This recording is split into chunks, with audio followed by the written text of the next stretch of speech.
forecast. We'll show you that in just a second, but things are really starting to come into focus and into picture with what we're expecting with this storm. Live look right now towards downtown. High temperature in the books today, remarkably colder than yesterday. You certainly felt it if you were outside, especially for the marathon. 46 the high temperature. Woke up to temperatures near freezing this morning. Right now we are at 41. It feels before though the wind still making things feel even colder, and that wind from the north will continue to pull in more cold air for tonight and into tomorrow, and that will set the stage. It's feeling even colder, and that wind from the north will continue to pull in more cold air for tonight and into tomorrow, and that will set the stage for this storm as we get into Tuesday. So here's what to expect. Bottom line, there is no sugarcoating this. This will be a crippling winter storm, not just for southeast Texas, but for a large swath of area from Texas going all the way through the deep south, through Louisiana, through Mississippi, Alabama, even parts of Florida and Georgia.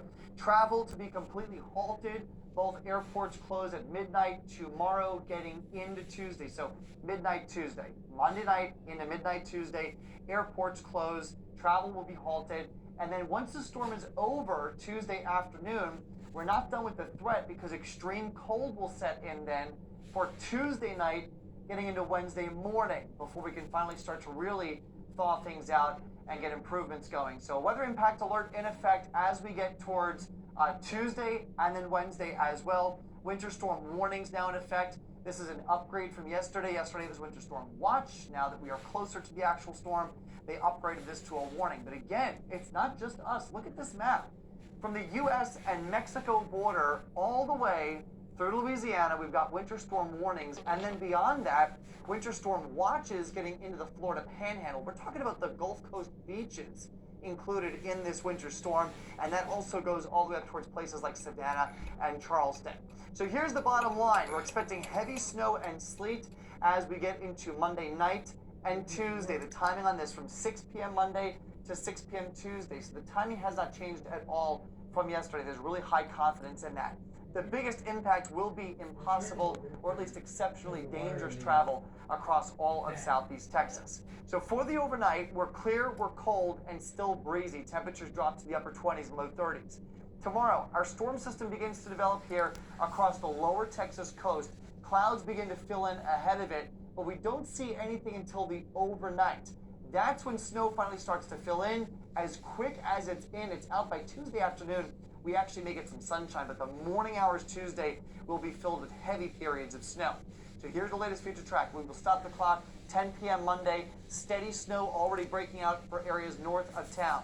I-10 to the south, it's snow showers, it's maybe some sleet showers with ice pellets and mixed precipitation, but it's on the lighter side until probably after midnight. That's when things really start to fill in from the city and point south. Wherever you see the blue, that indicates snow. Really think this is primarily a snowstorm for us. There's 2 a.m.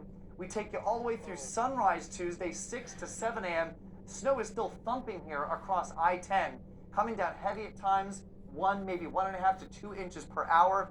We've got mixing down at the coast. As we get through the morning hours, snow continues, finally starting to shut off for areas to the west by 10 and 11 a.m.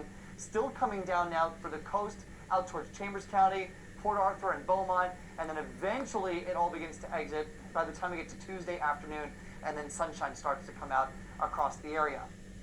Ice accumulations look very, very light, if anything at all. This is really good news because this would be the biggest issue in terms of power disruptions across the area.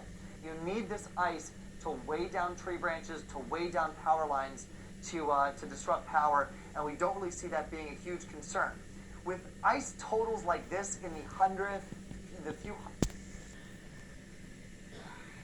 to maybe 1/10 of an inch, you will get a glaze on roadway surfaces, making travel even more difficult, but you really have to get to the 1/4 to 1/2 an inch accumulation range for this to weigh down these power lines and tree branches.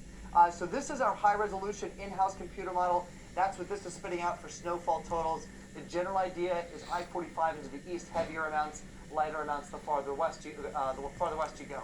On the American GFS model, more of a bullseye here, extending south and west, including the city of Houston, all the way down towards the coast with lesser amounts farther north. The European model, a little more widespread here, including our northern areas, with everyone seeing a pretty large swath of snow. This is the brand new official forecast from us here at KHOU. Notice the numbers have changed.